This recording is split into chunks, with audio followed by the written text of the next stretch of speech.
မြန်မာနိုင်ငံမှာဒီလိုနေရာမျိုးတခြားဘယ်မှမရှိဘူး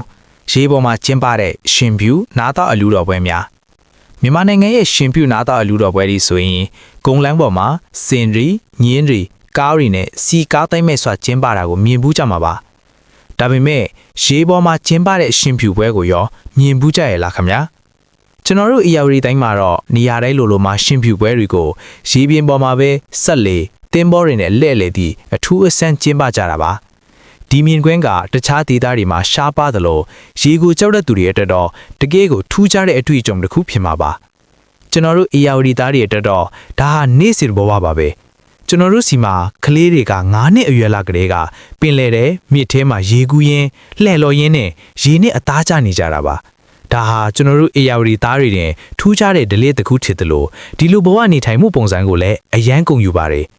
ဘယ်သူမှမလောက်နိုင်တဲ့အရာတွေကိုကျွန်တော်တို့ဒီဒေတာကလူတွေကတော့ကျွမ်းကျင်စွာလှုပ်ဆောင်နိုင်ပါတယ်။ဒါဟာမြန်မာနိုင်ငံရဲ့ရှားပါပြီးထူးခြားလှပတဲ့ယဉ်ကျေးမှုအမွေအနှစ်တစ်ခုပါ။ဒီလိုရေးပေါ်လူဖေးတွေအကြောင်းပိုပြီးသိချင်နဲ့မြင်ချင်လဲဆိုရတော့ EAWD တိုင်းကိုကိုယ်တိုင်လာရောက်လဲပတ်ဖို့ဖိတ်ခေါ်ပါတယ်ခင်ဗျာ။ဗီဒီယိုလေးကိုအစအဆုံးကြည့်ရှုပေးတဲ့အတွက်ကျေးဇူးတင်ပါတယ်။ဒီလိုထူးခြားတဲ့မြန်မာရိုးရာယဉ်ကျေးမှုလေးကိုတခြားသူတွေလည်းသိရှိသွားအောင် like and share လုပ်ပြီးပံ့ပိုးပေးပါအောင်ခင်ဗျာ။တင်ရောဒီလိုရေပေါ်ရှင်ပြူပွဲကိုတခါမှမြင်ဘူးလား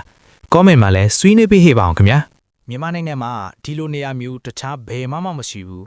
ရေပေါ်မှာကျင်းပတဲ့ရှင်ပြူနားသားအလူတော်ပွဲများ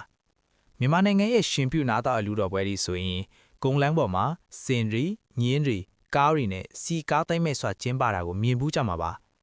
ဒါပေမဲ့ရေပေါ်မှာကျင်းပတဲ့ရှင်ပြူပွဲကိုရောမြင်ဘူးကြရဲ့လားခင်ဗျာကျွန်တော်တို့ EAWD တိုင်းမှာတော့နေရာတိုင်းလိုမှာရှင်ပြူပွဲတွေကိုရေပြင်ပေါ်မှာပဲဆက်လေတင်းဘောတွေနဲ့လဲ့လေသည့်အထူးအဆန်းကျင်းပကြတာပါဒီမြင်ကွင်းကတခြားဒေသတွေမှာရှားပါသလိုရေကိုကြောက်တဲ့သူတွေအတွက်တော့တကယ်ကိုထူးခြားတဲ့အတွေ့အကြုံတစ်ခုဖြစ်မှာပါကျွန်တော်တို့ EAWD သားတွေအတွက်တော့ဒါဟာနေ့စဉ်ဘဝပါပဲကျွန်တော်တို့စီမှာကလေးတွေက9နှစ်အရွယ်လောက်ကလေးကပင်လေတဲ့မြစ်ထဲမှာရေကူးရင်းလှဲ့လော်ရင်းနဲ့ရေနဲ့အသားကျနေကြတာပါဒါဟာကျွန်တော်တို့ EAWD သားတွေတင်ထူးခြားတဲ့